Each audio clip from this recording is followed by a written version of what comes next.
Morning, सुप्रभात सभी को। प्रीवियस क्लास में हम आपको गुणधर्म के सारणी के गुणधर्म पढ़ा रहे थे। उसमें आपने देखा था कि सारणिक है उसकी पंक्तियों को स्तंभों में तथा स्तंभों को पंक्तियों में बदल दिया जाए तो सारणी के मान पर कोई भी प्रभाव नहीं पड़ता है।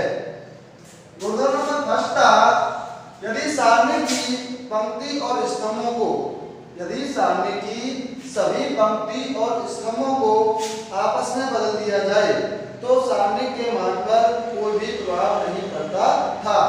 अर्थात डिटरमिनेंट ऑफ ए, यदि ए कोई सारणिक है तो उसके डिटरमिनेंट का मान बराबर होता है determinant of A times. Clear है?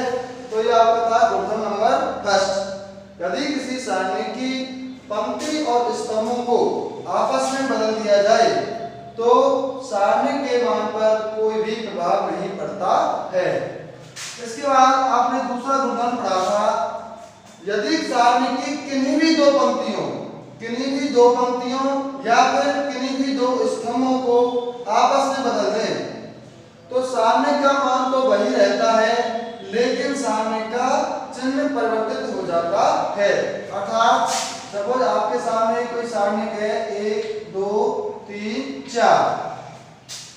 यदि आप क्या करें, इसमें R1 को R2 से तथा R2 को R1 से रिप्लेस कर दें। अर्थात R1 को आप R2 में चेंज कर दीजिए और R2 को R1 में चेंज करिए। इसका मान क्या बताइए? पहले तो डेल्टा बराबर क्या है? 4 - 6 बराबर -2। क्लियर है?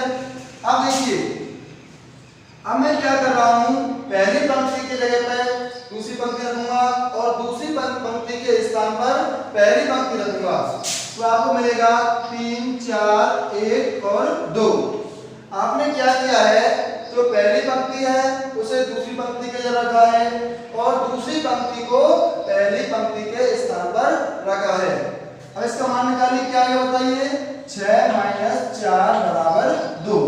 क्लियर है? अब देखिए, आपने क्या किया है, पंक्तियों को इंटरचेंज किया है तो सारणी का मान तो वही है, सिर्फ इसका अंतर है यहाँ पे जब माइनस था तो इसमें चेंज हो गया प्लस में। अर्थात यदि सारणी का मान माइनस में है तो दो पंक्ति या दो स्तंभों को बदलने पर सारणी का चिन्ह बदल जाता है।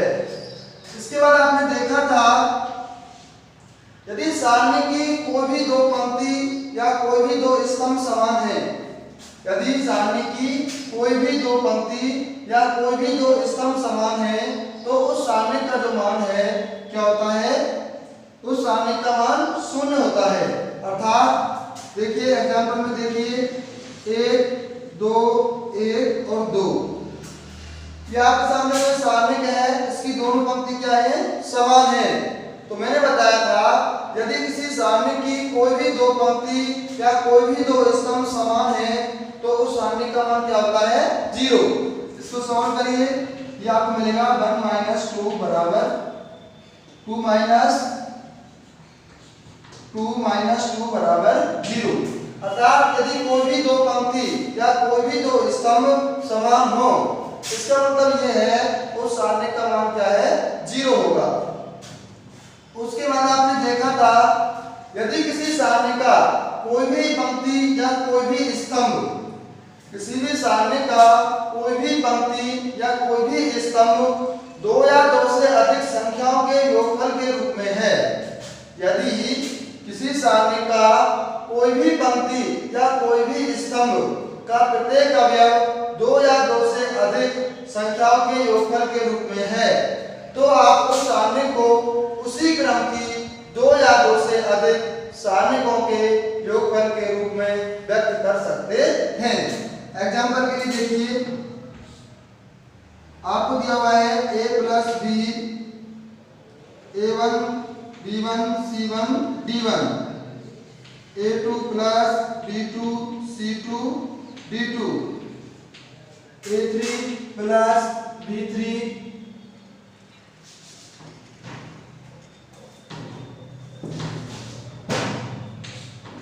a1 + b1 b1 c1, a2 + B2 B2 C2 A3 plus B3 B3 C3।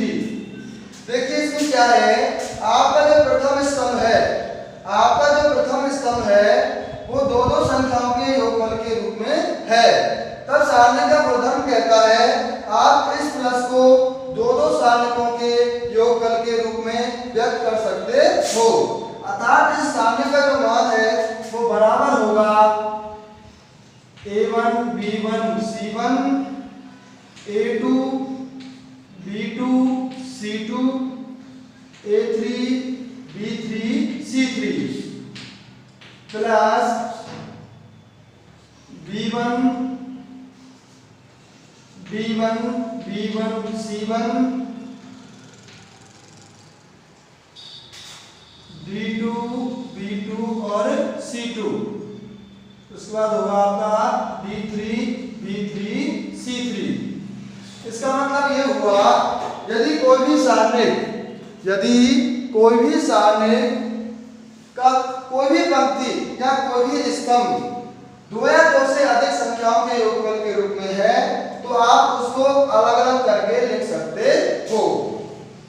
उसके बाद आपने देखा था यदि सारणी की किसी भी पंक्ति या किसी भी स्तंभ में एक अशून्य संख्या कैसे गुणा कर दिया जाए, तो जो सारणी का मान है यदि आप डेल्टा आपकी कोई सारणिक है, डेल्टा यदि कोई आपकी सारणिक है, यदि इसकी किसी भी पंक्ति में आप कैसे गुणा कर रहे हो या फिर किसी भी स्तंभ में एक अशून्य संख्या कैसे गुणा कर रहे हो, तब आपको कैसे गुणा करने पर जो सारणिक मिलेगी उसका जो मान है वो मूल सारणिक का कितना हो जाता है, k गुना हो जाता है। यदि पहली वाली सारणिक का मान डेल्टा है तो वो आपको k का गुणा करने पर जो सारणिक मिलेगी उसका मान क्या होगा, k डेल्टा होगा। क्लियर है सभी के? एग्जांपल देखिए आपको दिया हुआ है 1 2 3 और 4, ये आपकी कोई सारणिक है। पहले इसका मान बताइए क्या होगा, बताइए 4 - 6 बराबर -2। अब मैं क्या कर रहा हूं, आप चाहे R1 में R2 में C1 में C2 में किसी में भी कोई भी संख्या में कैसे गुणा कर रहा हूं। सपोज मैंने R1 को रिप्लेस किया है k R1 से, इसका मतलब है R1 चेंज है किसके द्वारा, k R1। अर्थात आप R1 की जगह पर क्या रखेंगे, k R1 रखिए तो आपको क्या मिलेगा, डेल्टा 1। बताइए क्या हो जाएगा, k 2k 3 और 4। क्लियर सभी के? इसका मान निकालिए क्या मिलेगा, बताइए 4k - 6k। आपने k का गुणा 4 से किया तो क्या मिला, 4k माइनस 3 का गुणा 2 से करिए क्या मिलेगा, 6k और ये बराबर होगा -2k। अब बताइए -2 किसकी वैल्यू थी, डेल्टा की। डेल्टा की वैल्यू कितनी है, -2, तो ये हो गया डेल्टा k। अर्थात आपको जो k से गुणा करने पर R1 में k से गुणा करने पर जो सारणिक मिली है वो क्या है, डेल्टा 1 और वो बराबर है डेल्टा k के। इसका मतलब ये हुआ यदि सारणी की किसी भी पंक्ति या किसी भी स्तंभ में एक अशून्य संख्या k से गुणा कर दिया जाए तो सारणी का मान भी k गुना हो जाता है। आगे देखिए गुणधर्म नंबर 6 पढ़ लेते हम। गुणधर्म नंबर 6 में आपने देखा था यदि किसी सारणी की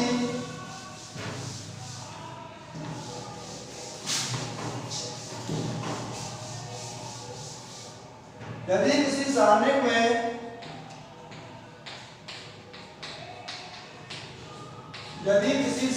में यदि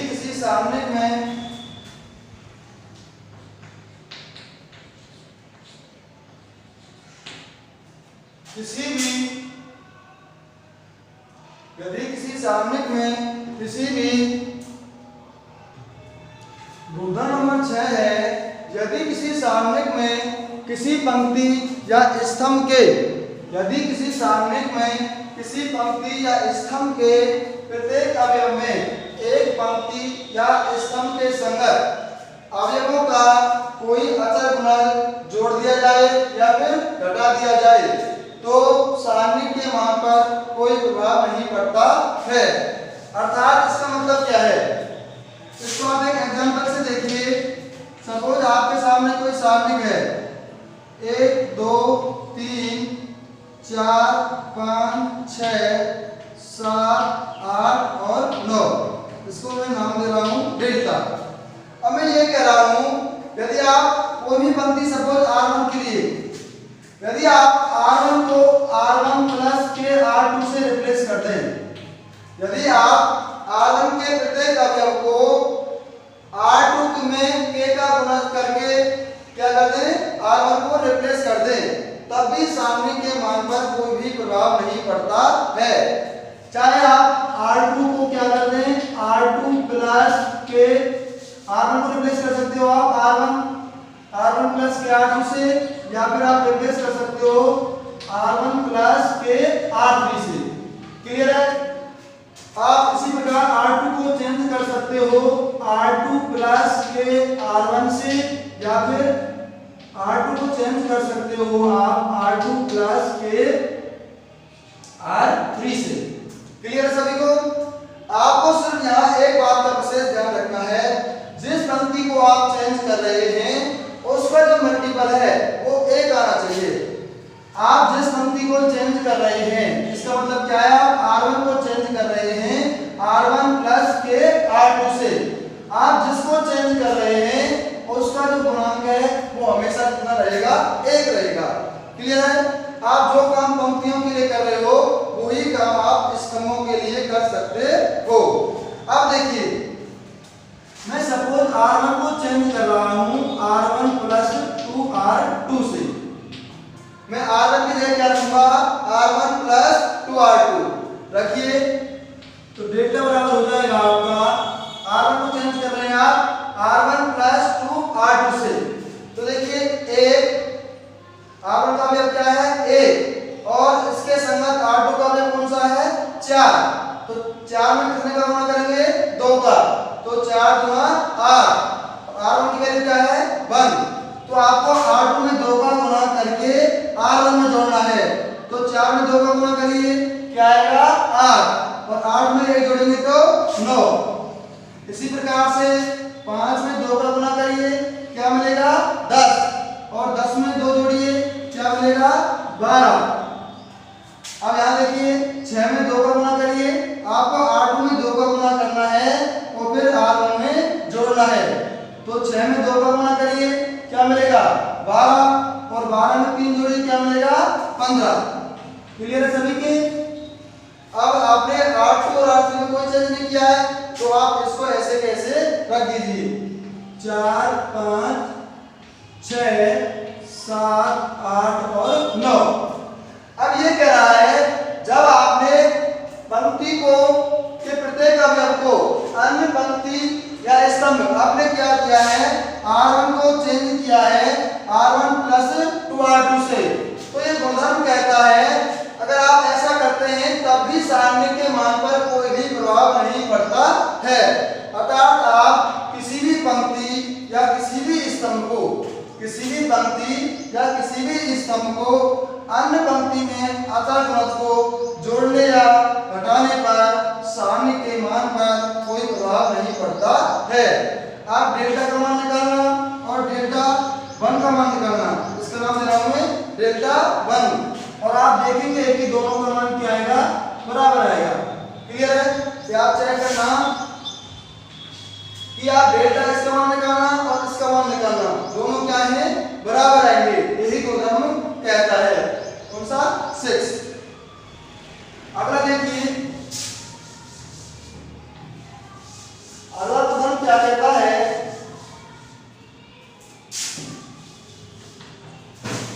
गुणधर्म नंबर 7 कहता है यदि किसी सारणिक में सारणी की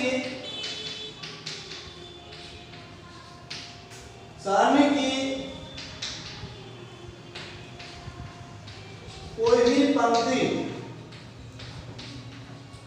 या स्तंभ का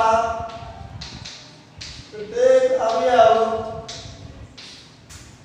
सारणी की कोई भी पंक्ति या स्तंभ का प्रत्येक अवयव शून्य हो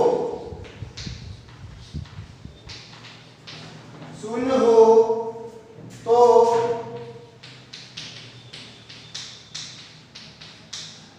सारणी का मान भी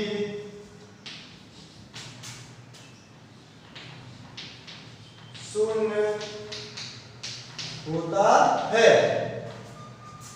और ये नहीं आपको क्रम याद नहीं रखना है, गुणधर्म 6 है, गुणधर्म 4 है, सिर्फ आपको गुणधर्म याद होना चाहिए। उसका क्रमांक याद नहीं रखना है कि भाई ये 6 नंबर पर आ रहा है, 7वें नंबर पर आ रहा है। सिर्फ आपको सभी गुणधर्मों के स्टेटमेंट याद रखने हैं, उनका नंबर याद नहीं रखना है। ये कोई फिक्स नहीं है कि 6वें नंबर पर ये गुणधर्म है, 7वें नंबर पर ये है। आप कैसे भी याद रखिए, सिर्फ आपको स्टेटमेंट याद रखना है। सारणी कोई भी पंक्ति यदि सारणी की कोई भी पंक्ति या स्तंभ का प्रत्येक अवयव शून्य है तो सारणी का मान भी शून्य होगा। क्योंकि देखिए सपोज आपके सामने कोई 3 क्रम की सारणी है, डेल्टा बराबर 0 0 0 1 2 3 5 6 और 4। अब देखिए जौन सी पंक्ति या जौन सा स्तंभ जिसके प्रत्येक अवयव क्या है 0, आप उसी के अकॉर्डिंग उस सारणी का मान निकाल लीजिए। सपोज आप इसके अकॉर्डिंग देखिए, इसमें क्या है R1 क्या है, R1 का प्रत्येक अवयव 0 है। तो आप क्या करेंगे, इस R1 का अकॉर्डिंग जब इसका सारणी का मान निकालेंगे, क्या निकालेंगे बताइए, क्या हो जाएगा A11 इंटू ये होता है अवयव प्लस इंटू उसका सेकेंडर, A11 into F11 plus A12 into F12 plus A13 into F13।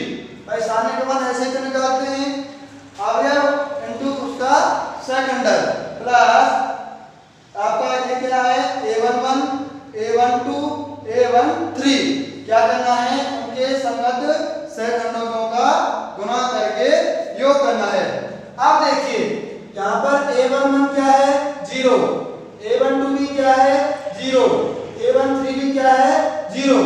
जब देखिए आप 0 का गुणा F11 से करेंगे इंटू 0 का गुणा F12 से करेंगे प्लस 0 का गुणा किससे करेंगे F13 से, तो आपको लास्ट में देखिए ये क्या हो जाएगा 0 प्लस ये भी क्या होगा 0 प्लस ये भी क्या मिलेगा 0, अर्थात आपको तो सारणी की वैल्यू क्या हो जाएगी 0।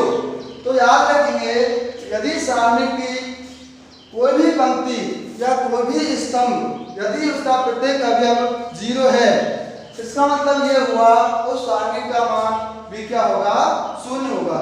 क्लियर है सभी के? गुणधर्म नंबर 8 देखिए,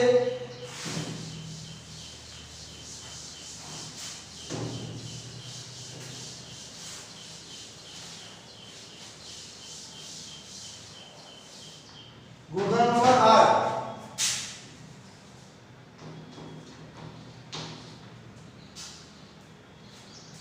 गुणधर्म नंबर 8 कहता है जो त्रिभुजाकार मैट्रिक्स है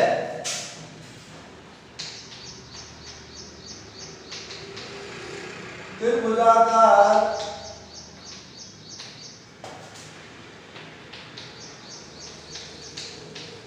मैट्रिक्स के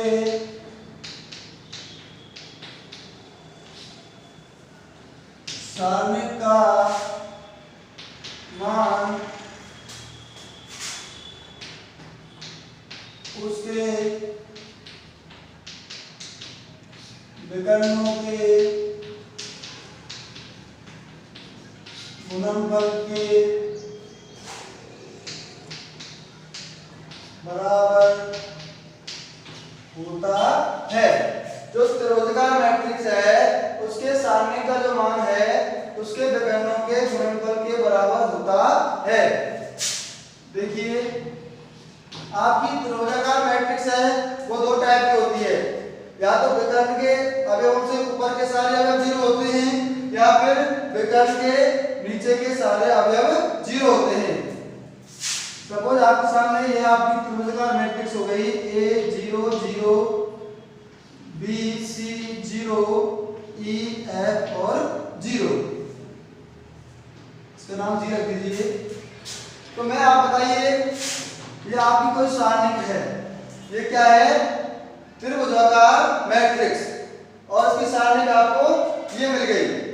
तो आप देखिए इधर जब आप इसका मान निकालेंगे तो इसका जो मान है वो डायरेक्ट निकाल देंगे, इसका जो विकर्ण है उनका गुना कर देंगे ACG, तो इसका मान क्या हो जाएगा ACG। कैसे बताइए? आप इसका प्रथम पंक्ति के अनुसार मान निकालिए, इसके अनुसार प्रथम पंक्ति के अनुसार इसका मान निकालिए। तो बताइए प्रथम पंक्ति के अनुसार सामने का मान क्या होता है? A11 into F11 plus A12 into F12 plus A13 into F13। Clear है? आप देखिए डेल्टा A11 क्या है यहाँ पर? A मैं क्या कर रहा हूँ, इस सारणी का R1 के अकॉर्डिंग मान निकाल रहा हूँ। आप R1 के अकॉर्डिंग निकालिए, चाहे R2 के अकॉर्डिंग, चाहे R3 के अकॉर्डिंग, C1 के अकॉर्डिंग निकालो, चाहे C2 के या फिर C3 के, कोई दिक्कत नहीं आएगी, सारणी का मान वही रहेगा। आप पढ़ चुके हो सारणी का मान किसी भी पंक्ति या किसी भी स्तंभ के अनुसार निकाला जा सकता है। तो मैं क्या कर रहा हूँ, इसमें R1 के अनुसार सारणी का मान निकाल रहा हूँ। मैंने आपको यही बताया था, जिस पंक्ति या जिस स्तंभ में ज्यादा से ज्यादा 0 है, जिस पंक्ति या जिस स्तंभ में ज्यादा से ज्यादा 0 है, आप उसी पंक्ति या उसी स्तंभ के अनुसार उस सारणी का मान निकालिए। तो देखिए R1 में 2 0 हैं, तो मैं इसी के अनुसार सारणी का मान निकाल रहा हूँ। तो A11 क्या है बताइए? A इंटू F11, F11 का मतलब है A11 का सहखंडक, A11 का सहखंडक। बताइए F11 का फॉर्मूला क्या हो जाएगा? F11 बराबर होगा -1 की power 1 plus 1 into M11। Clear है? क्योंकि आप पता है Fij बराबर होता है -1 की power I plus j into Mij। यहाँ पर I का मान 1 है और j का मान भी 1 है, तो F11 हो जाएगा -1 की power 1 plus 1 into M11। Clear है? अब देखिए F11 के लिए सबसे पहले देखेंगे कि चिन्ह किसका आएगा। मैंने आपको बताया था यदि I प्लस j सम है तो चिन्ह किसका आएगा? प्लस का। अब देखिए I का मान 1 है और j का मान भी क्या है? 1 है, तो चिन्ह किसका आएगा? प्लस का। क्लियर है? अब इसकी उपसारणी निकालनी है, तो उसके लिए क्या करेंगे आप? पहली पंक्ति और पहले स्तंभ को हटाएंगे। पहली पंक्ति हटेगी और पहला स्तंभ हटेगा। आपको पहली पंक्ति हटानी है और पहला स्तंभ हटाना है, तो आपको मिलेगा 0 0 पहली पंक्ति और पहला स्तंभ, तो C 0 F और G प्लस। अब देखिए आपको A12 0 है, A13 0 है, तो F12 और F13 की वैल्यू निकालने की कोई आवश्यकता नहीं है, क्योंकि जब 0 का गुना F12 से करेंगे तब भी आपको 0 मिलेगा, और A13 का गुना आप F13 से करेंगे, क्योंकि A13 का मान क्या है? 0। तो आप जब 0 को गुना F12 से करो प्लस 0 को गुना F13 से करो, तो ये वैल्यू आपकी क्या हो जाएगी? 0। तो आपका डेल्टा बराबर हो जाएगा A इंटू C का गुना किससे करिए? CG minus 0। F का गुना 0 से करेंगे तो क्या मिलेगा? 0 प्लस ये पार्ट क्या है? 0। तो आपका डेल्टा बराबर हो जाएगा ACG। क्लियर है? तो आप कह सकते हो जो त्रिभुजाकार मैट्रिक्स की सारणिक है उसका मान उसके विकर्णों के गुणनफल के बराबर होता है। अब देखिए उदाहरण नंबर 9।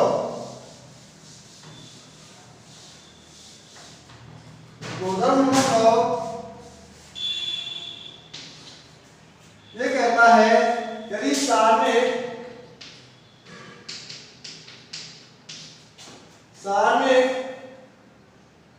में fx के बहुपद हैं तथा x बराबर a पर सारणिक का मान शून्य हो जाता है तो x माइनस a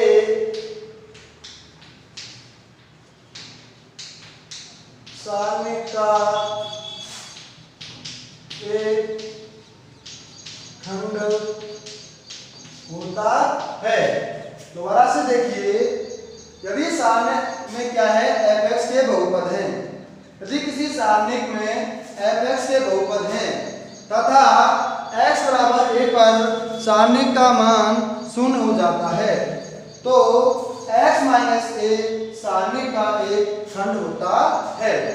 जैसे आपने देखा था बहुपद के अंदर यदि fx में x बराबर a रखने पर, यदि बहुपद fx में x बराबर a रखने पर f ऑफ a क्या हो जाता है 0, तब x माइनस a fx का क्या है एक खंड है। आपने 10th क्लास में देखा होगा यदि fx x बराबर a पर क्या वैल्यू देता है 0, इस स्थिति में x माइनस a fx का एक खंड होता है। इसी प्रकार ये गुणधर्म सारणिक में भी लागू होता है।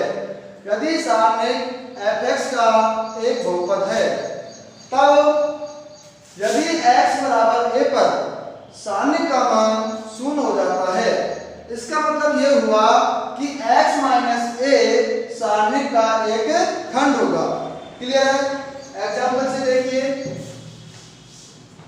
आपको एग्जाम्पल देखिए, आपको सारणिक दी हुई है 1a 1 और x, 1a 1x। अब इसमें आप देखिए, जब आप x बराबर a रखोगे, क्या रखोगे x बराबर a रखिए तो क्या होगा ये डेल्टा बराबर 1 1 a a, तो इसका मान क्या होगा a माइनस a बराबर 0। 1 का गुना a से करिए a मिलेगा, माइनस 1 का गुना a से करिए a मिलेगा, तो a माइनस a बराबर हो गया 0 पे। इसका मतलब ये हुआ जो x माइनस a है वो इसका एक खंड है। क्लियर है? अब एक गुणधर्म और है जो आप पहले पढ़ चुके हो, यदि किसी सारणी के या पंक्ति या स्तंभ में दूसरी पंक्ति के संगत या स्तंभ के संगत सहखंडज का गुणा कर दिया जाए, गुणा का जो योग है वो किसके बराबर होता है शून्य के। यदि किसी पंक्ति में दूसरी पंक्ति के अन्य किसी पंक्ति के सहखंडजों का के गुणन का जो योग है वो क्या होता है शून्य होता है। यह आप पहले ही पढ़ चुके हो। तो क्या है, आप जब सारणी का मान निकालेंगे तो इन गुणधर्मों की सहायता से आप उस सारणी का मान आसानी से निकाल सकते हैं। इसलिए ये गुणधर्म आपको अच्छी तरीके से याद होने चाहिए। सारे के सारे गुणधर्म आपको याद रखने हैं और कब कौन सा गुणधर्म लगाना है इसका यूज आप करेंगे क्वेश्चन के अंदर। इसमें आपका लास्ट टॉपिक और शेष है, उसको पूरा कर लेते हैं एक बार। तो आज आपका टॉपिक होगा पहले सारणी का परिवर्धन। टॉपिक डालेंगे सारणी का परिवर्धन। सारणी का परिवर्धन। सारणी का परिवर्धन का मतलब है यदि कोई सारणी है 2x2 क्रम की है तो यदि हम उसका क्रम कैसे बढ़ा सकते हैं। यदि आपके सामने कोई 2x2 क्रम की सारणी दी हुई है तो हम उसको 3x3 क्रम की सारणी के रूप में कैसे व्यक्त करेंगे। क्लियर है? सपोज एग्जांपल के लिए देखिए, आपको एक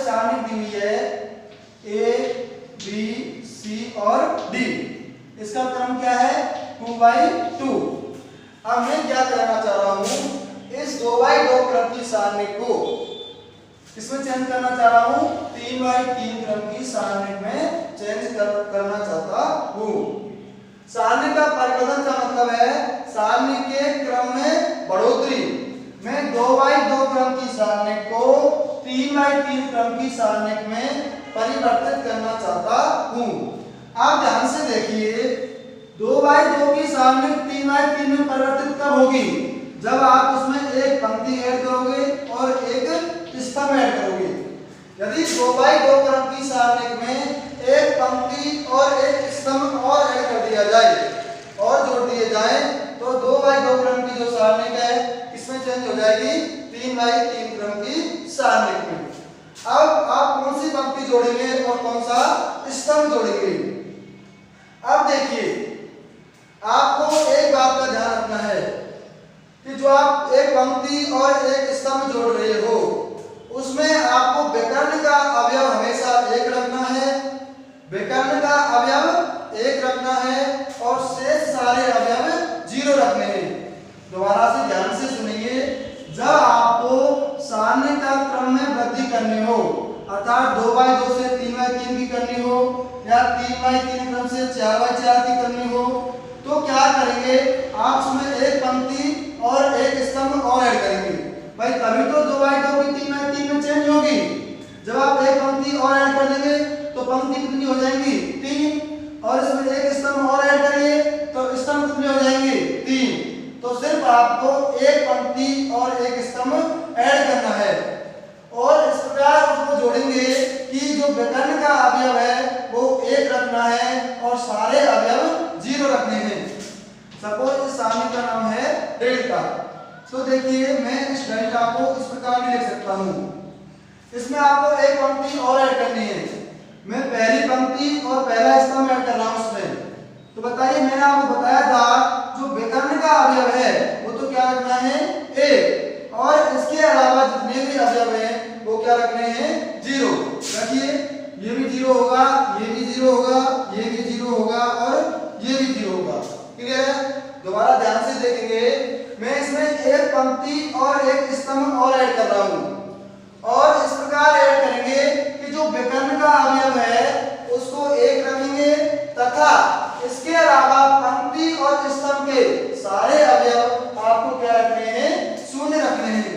अब इसको ऐसे कैसे लिख दीजिए, A, B, C और D। अभी तक क्या किया है आपने, पहली पंक्ति ऐड की है। आप इसको ऐसे बढ़ा सकते हो क्रम।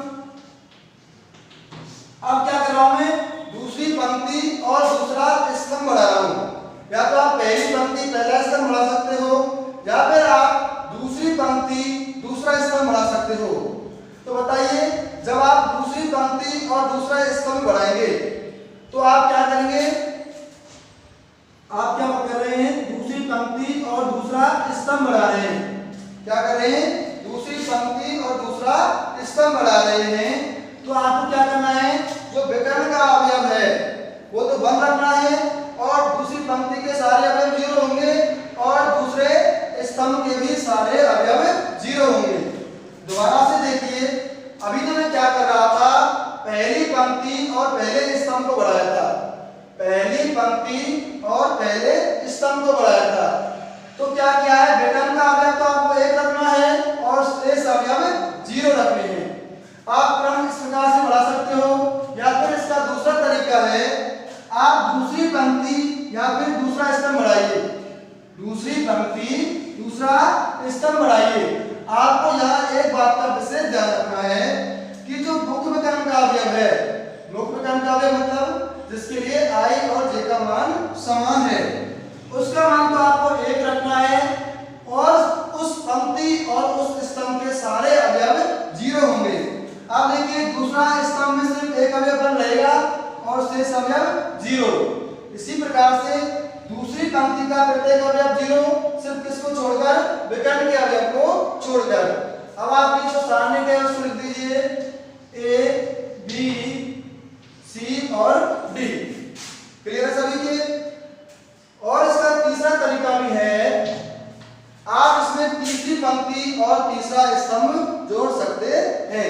कैसे जोड़ेंगे बताइए डायरेक्ट। तीसरी पंक्ति तीसरा स्तंभ जोड़ना है तो सिर्फ एक अवयव 1 ये रहेगा, क्योंकि इसमें प्रतिबंधन का अवयव 1 रहता है। तो ये 0 0 0 0। अब बता दीजिए ए बी सी और डी। क्लियर है सभी के?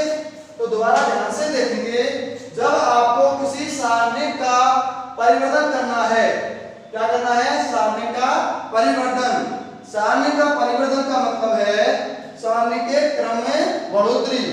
तो देखिए यहाँ एग्जांपल में आपको 2x2 क्रम की सारणी दी हुई थी और मैं इसको 3x3 क्रम की सारणी के रूप में परिवर्तित करना चाहता हूँ। तो उसके लिए आपको क्या करना होगा? इसमें एक पंक्ति और एक स्तंभ और ऐड करना पड़ेगा। और ऐड करने का जो नियम है, आप पहली पंक्ति और पहला स्तंभ ऐड कर रहे हैं तो सिर्फ आपको a11 का मान तो 1 रखना है और शेष अवयव 0 रखने हैं। या तो देखिए इसका क्रम कितना हो गया? 3x3। अब देखिए इस सारणी का मान, इस सारणी का मान, इस सारणी का मान और इस सारणी का मान, जो ये चारों सारणी हैं, ये चारों सारणी एक ही है, क्योंकि इसका मान बताइए क्या है? AD minus BC। भाई इसका मान क्या होगा? AD minus BC। इसका मान देखिए क्या होगा? आप पहली पंक्ति के अनुसार मान निकालिए, 1 इंटू AD माइनस BC। ये तो 0 हो जाएंगे, 0 इंटू 0, ये तो क्या बनेगा? 0। तो इसका मान भी क्या है? AD minus BC। इसका मान भी निकालना, वो भी क्या आएगा? AD minus BC। और इसका मान भी क्या आएगा? AD minus BC। तो आप इस सारणी को चारों तरीके से व्यक्त कर सकते हैं। क्लियर है? दोबारा से देखेंगे, जब किसी सारणी का आपको क्रम में परिवर्तन करना है, अर्थात उसका क्रम आपको बढ़ाना है, तो क्या करेंगे? आप पहली पंक्ति पहले स्तंभ जोड़ सकते हैं और सिर्फ आपको एक बात रखना है कि जो मुख्य विकर्ण का अवयव है वो 1 रखने हैं। मुख्य विकर्ण के अवयव क्या रखने हैं? 1। इसमें आपने दूसरी पंक्ति और दूसरा स्तंभ जोड़ा है, तो देखिए मुख्य विकर्ण के अलावा शेष अवयव क्या है? 0। मुख्य विकर्ण के अवयव के अलावा शेष अवयव क्या रखने हैं? आपको 0 रखने हैं। तब अगर इस प्रकार की पंक्ति और स्तंभ जोड़ेंगे सारणी के अंदर, तब भी सारणी के मान पर कोई भी प्रभाव नहीं पड़ेगा। सिर्फ क्या होगा? उसका क्रम में परिवर्तन हो जाता है। क्लियर है? तो नोट कर लीजिए।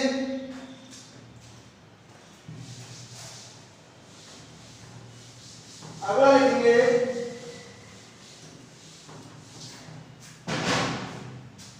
इससे अगला टॉपिक है सारणी का क्रम में, सारणी के क्रम में कमी।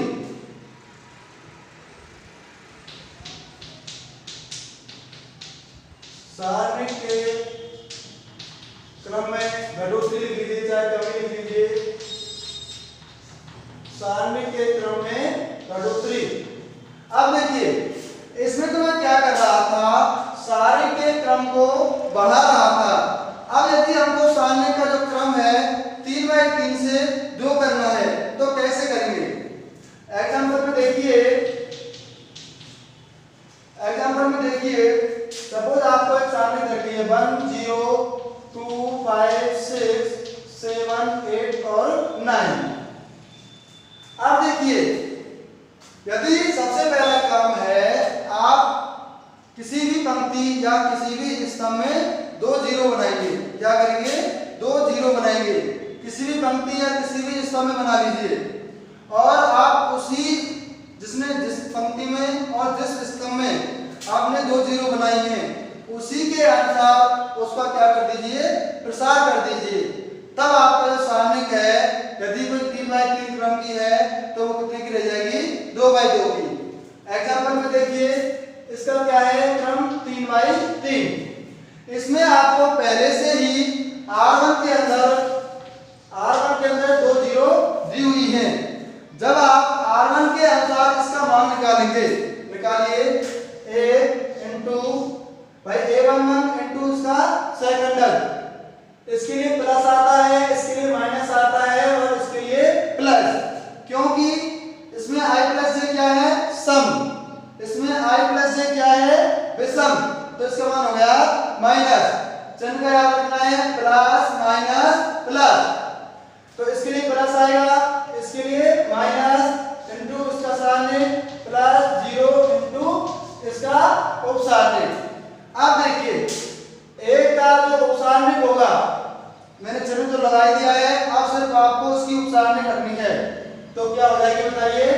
5, 6, 8 और 9।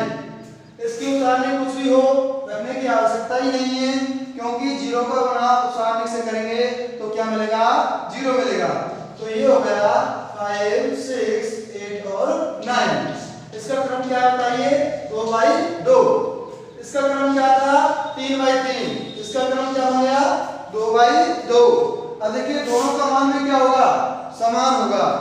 तो आपको याद रखना है, जब सारणी के क्रम में वृद्धि करनी है तो आप सिर्फ एक की वृद्धि करनी है, चाहे 2 की करनी है, तो जितने की बात कर रहा है आप उतनी पंक्ति और उतने ही स्तंभ उसमें आपको जोड़ना पड़ेगा।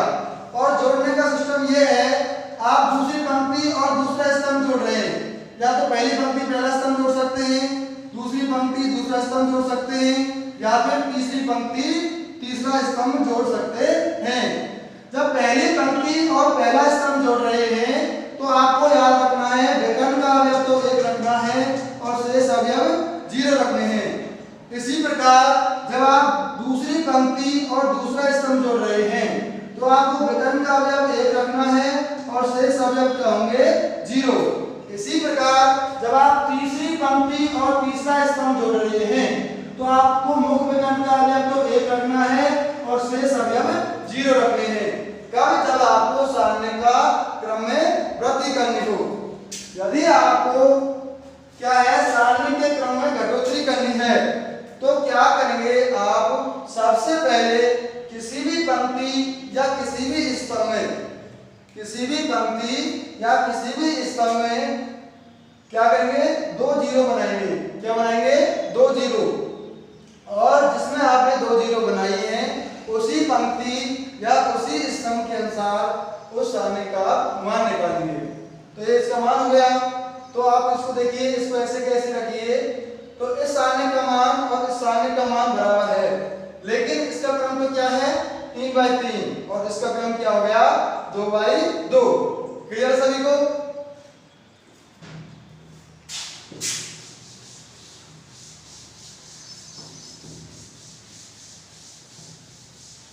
आप टॉपिक डालेंगे, आपका जो लास्ट टॉपिक है 2 सारणिकों का गुना। 2 सारणिकों का गुना। टॉपिक होगा 2 सारणिकों का गुना। जिस प्रकार आपने मैट्रिक्सों का गुना किया था उसी प्रकार आपको 2 सारणिकों का गुना करना है। लेकिन मैट्रिक्सों के गुना के लिए ए और बी 2 मैट्रिक्स हैं, तो उसके गुना के लिए आपने देखा था इनका गुना कब हुआ था? जब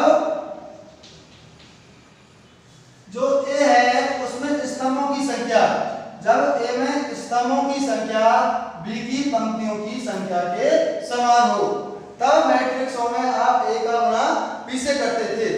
और आपने मैट्रिक्सों के अंदर जो गुना किया था वो सिर्फ एक टाइप से किया था।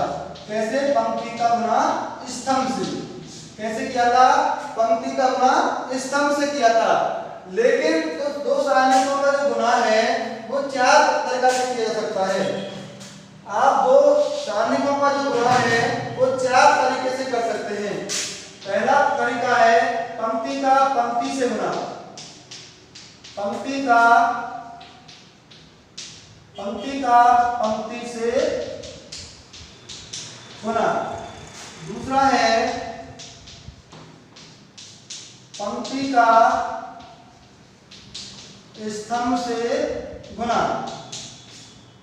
तीसरा है स्तंभ का पंक्ति से गुना। और चौथा है स्तंभ का स्तंभ से गुना। पहला तो है पंक्ति का पंक्ति से गुना, दूसरा है पंक्ति का स्तंभ से गुना, तीसरा है स्तंभ का पंक्ति से गुना और चौथा है स्तंभ का स्तंभ से गुना। अर्थात आप 2 सारणिकों का जो गुना है वो 4 तरीके से कर सकते हैं। सपोज आपके सामने दो सारणी दी हुई है। ये आपको गिवन है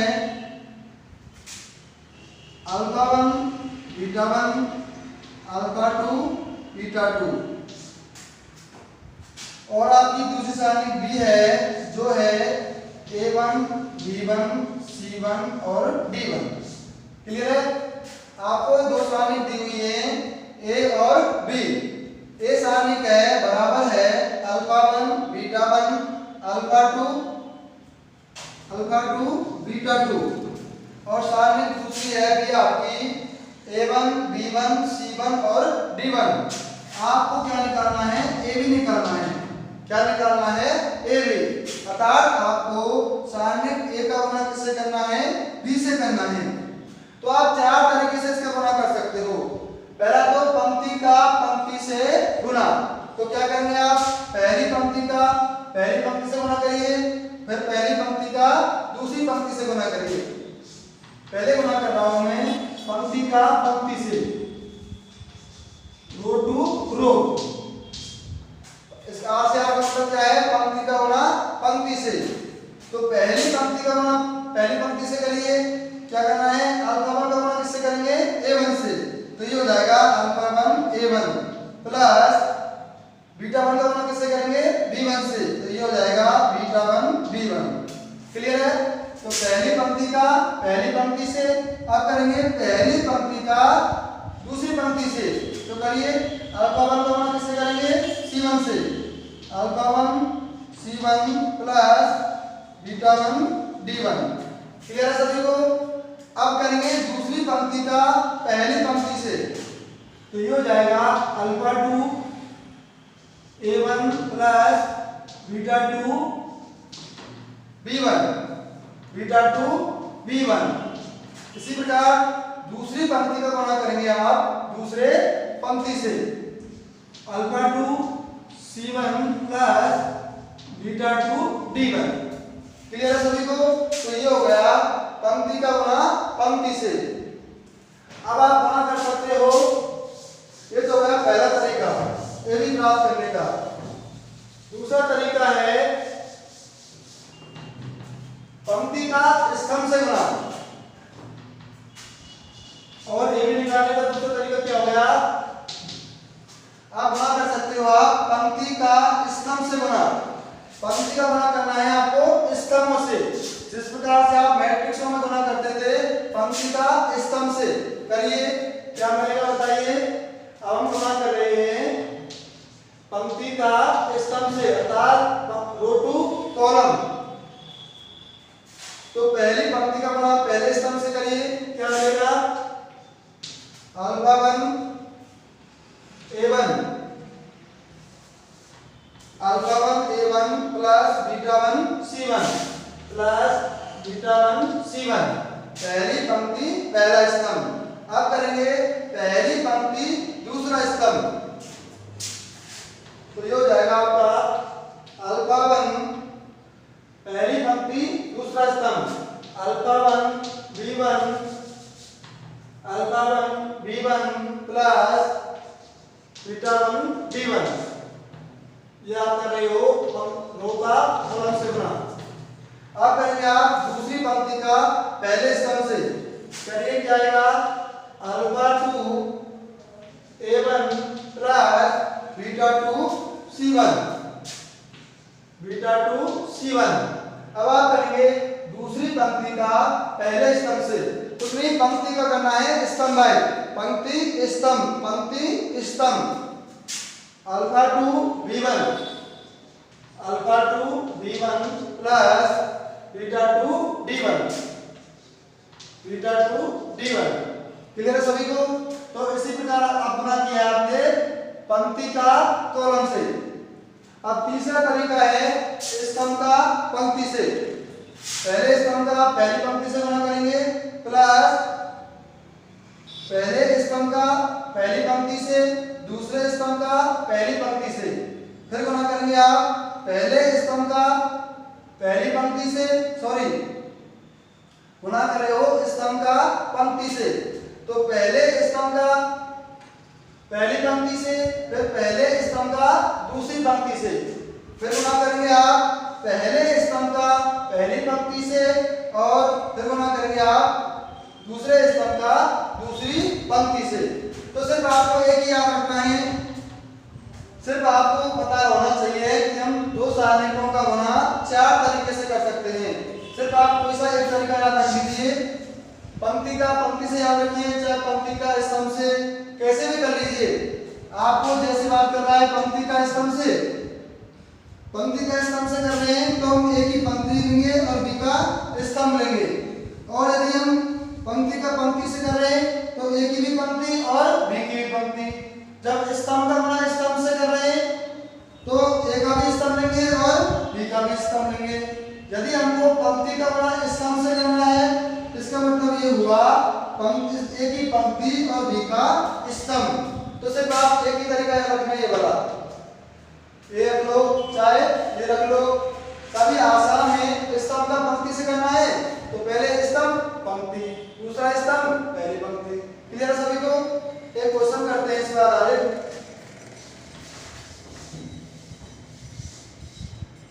पहले से एक नोट लिखिए, तो एक एग्जांपल देखते हैं। आपको दिया हुआ है एक सामने के 1 2 3 4, दूसरा है -1 3 4 और 5। आपको ए भी निकालना है। क्या निकालना है? ए भी निकालना है।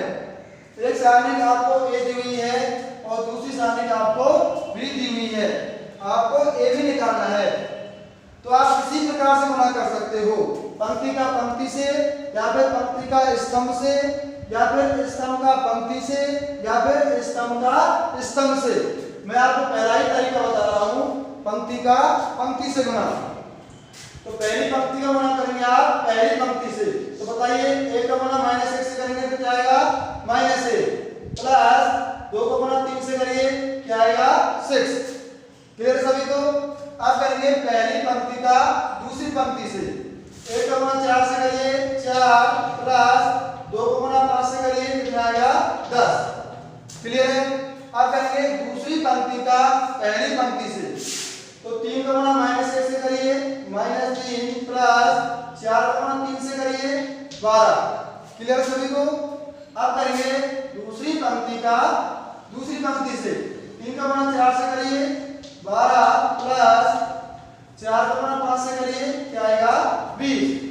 तो आपको ये ही मिलेगा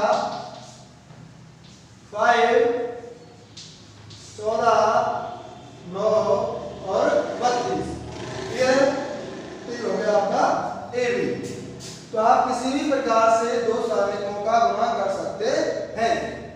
अब इसमें नोट में लिखेंगे आप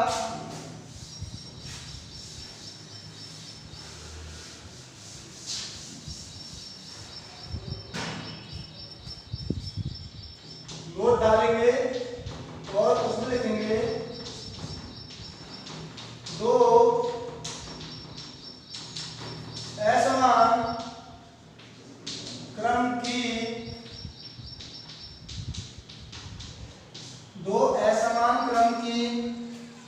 सारणिकों का गुणा भी किया जा सकता है। ये कोई जरूरी नहीं है कि भाई दो सारणिकों का गुणा तभी कर सकते हैं जब उनका क्रम समान हो। यदि दो सारणिकों की क्रम समान नहीं है, यदि दो सारणिकों के क्रम समान नहीं है, तभी आप दो सारणिकों का गुणा कर सकते हैं। एग्जांपल देखिए, आपको एग्जांपल देखिए, एक आपको गिवन है, आपको डेल्टा वन दिया हुआ है 1 2 2 1 और डेल्टा 2 दिया हुआ है आपको 1 2 3 2 1 3 1 2 4। तो आप यहां से डेल्टा 1 और डेल्टा 2 डेल्टा 1 इंटू डेल्टा 2 भी निकाल सकते हैं। तो सबसे पहला काम आपका ये होगा, उनका हम क्रम समान करेंगे। इसका क्रम बताइए क्या है? इस सारणी का जो क्रम है वो है 2/2। इसका क्रम क्या है? 3/3। और मैं आपको पहले ही बता चुका 2 बाई 2 क्रम की सारणिक को आप 3 बाई 3 क्रम की सारणिक में कैसे चेंज करते हैं। भाई सारणिक को गुणांक करते हैं जब उनका क्रम समान हो। तो क्या करेंगे आप 2 बाई 2 क्रम की सारणिक का सबसे पहले 3 बाई 3 क्रम की सारणिक में चेंज करेंगे। 2 बाई 2 क्रम की सारणिक को 3 बाई 3 क्रम की सारणिक में चेंज करेंगे। और चेंज करने का तरीका मैंने आपको बता ही दिया है। आप इसमें एक पंक्ति और एक स्तंभ और जोड़ देंगे तो आपको ये 2 बाई 2 क्रम की सारणिक किसमें चेंज हो जाएगी, 3 बाई 3 क्रम में। क्लियर है? दोबारा से सुनेंगे। भाई दो सारणिक को गुना जब होता है जब उनका क्रम समान हो। तो भाई अब हम ये क्रम तो क्या है 2 बाई 2 और इसका क्रम क्या है 3 बाई 3। तो पहले इसका हम क्रम समान करेंगे। या तो इसको कम करो 3 बाई 3 क्रम की सारणिक को कमी करो या फिर इसमें एक की वृद्धि करो। मैंने आपको दोनों तरीके बता दिए हैं कि सारणिक का क्रम कैसे बढ़ाया जाता है और कैसे घटाया जाता है। तो इसके दो तरीके हैं गुणा करने के। या तो इस 3 बाई 3 क्रम की सारणिक का जो क्रम घटाकर कितना कर दो 2 बाई 2, या फिर 2 बाई 2 क्रम की सारणिक के क्रम को बढ़ाकर कितना कर दो 3 बाई 3। तो मैं क्या करूंगा, सबसे आसान यही रहता है कि क्रम को बढ़ाना। आप सारणी का क्रम आसानी से बढ़ा सकते हैं। तो आप इसमें क्या करेंगे, डेल्टा 1 में एक पंक्ति और एक स्तंभ और ऐड कर दो। तो डेल्टा 1 बराबर हो जाएगा 1 0 0 0 0 की। आप पहली पंक्ति और पहला स्तंभ जोड़ दीजिए इसमें। दूसरी पंक्ति दूसरा स्तंभ भी जोड़ सकते हैं, तीसरी पंक्ति तीसरा स्तंभ भी जोड़ सकते हैं। जो मैंने आपको इससे पहले बता दिया था, आप कैसे भी कर सकते हैं। अब आपकी सारणी है 1 2 2 और 1। डेल्टा 2 क्या है आपको बताइए। डेल्टा 2 है आपका 1 2 3 2 1 3 1 2 और 4। क्लियर है सभी को? तो ये हो गया आपका डेल्टा 1 और ये हो गया आपका डेल्टा 2। डेल्टा 1 का क्रम भी क्या है 3 बाई 3 और डेल्टा 2 का क्रम भी क्या है 3 बाई 3। अब आप आसानी से डेल्टा 1 इंटू डेल्टा 2 निकाल सकते हो।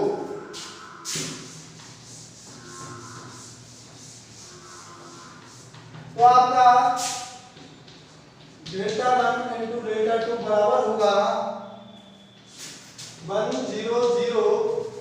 डेल्टा 1 का मान क्या है 1 0 0 0 1 2 0 2 1 मल्टीप्लाई बाई 1 2 3 2 1 3 1 2 और 4। अब आपको पता है गुणा करने के 4 तरीके हैं, कैसे भी कर लीजिए। पंक्ति का पंक्ति से, पंक्ति का स्तंभ से, या फिर स्तंभ का पंक्ति से, या फिर स्तंभ का स्तंभ से। तो मैं आपको बता रहा हूं, चाहे आपको पहले से पता है पंक्ति का स्तंभ से, जिस प्रकार से आपको मैट्रिक्स में पता है ना पंक्ति का गुणा किससे करते थे स्तंभ से। तो वही तरीका आप सारणी में याद कर लीजिए, पंक्ति का गुणा स्तंभ से। तो डेल्टा 1 इंटू डेल्टा 2 बराबर हो जाएगा पहली पंक्ति को गुणा पहले स्तंभ से करिए, 1 को गुणा 1 से करेंगे तो 1 प्लस 0 को गुणा 2 से करो 0 प्लस 0 को गुणा 1 से करो तब भी क्या आएगा 0। तो कितना मिलेगा 1। इसी प्रकार पहली पंक्ति का दूसरे स्तंभ से करिए तब भी क्या मिलेगा आपको 2। इसी प्रकार आप पहली पंक्ति का तीसरे स्तंभ से गुणा करेंगे, 1 का गुणा 3 से करिए क्या मिलेगा 3 प्लस 0 का गुणा 3 से करिए क्या मिलेगा 0 प्लस 0 का गुणा 4 से करिए क्या मिलेगा 0। तो लास्ट में क्या हो जाएगा 3। इसी प्रकार आप क्या करेंगे, दूसरी पंक्ति का गुणा करेंगे आप पहले स्तंभ से। तो 0 का गुणा 1 से करिए कितना आएगा 0 प्लस अभी कर रहे हो आप दूसरी पंक्ति का पहले स्तंभ से, 1 का गुणा 2 से करेंगे तो क्या आएगा 2 प्लस 2 का गुणा 1 से करेंगे तो 2। तो आपको मिलेगा 4। क्लियर है सभी को? आगे देखिए, दूसरी पंक्ति का पहले स्तंभ से अब गुणा करेंगे दूसरी पंक्ति का दूसरे स्तंभ से। 0 का गुणा 2 से करिए क्या मिलेगा 0 प्लस 1 का गुणा 1 से करिए 1 प्लस 2 का गुणा 2 से करिए 4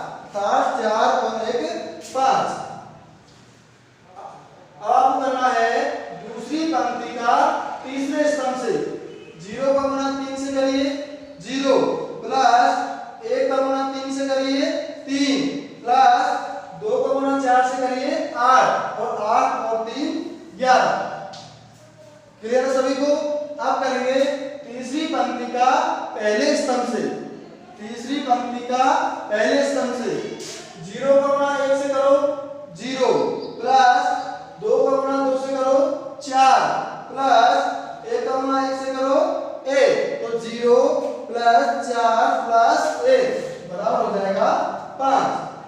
अब करेंगे आप तीसरी पंक्ति का दूसरे स्तंभ से 0 का गुणा 2 से 0 प्लस 2 का गुणा 1 से 2 प्लस 1 का गुणा 2 से कितना हो जाएगा 4।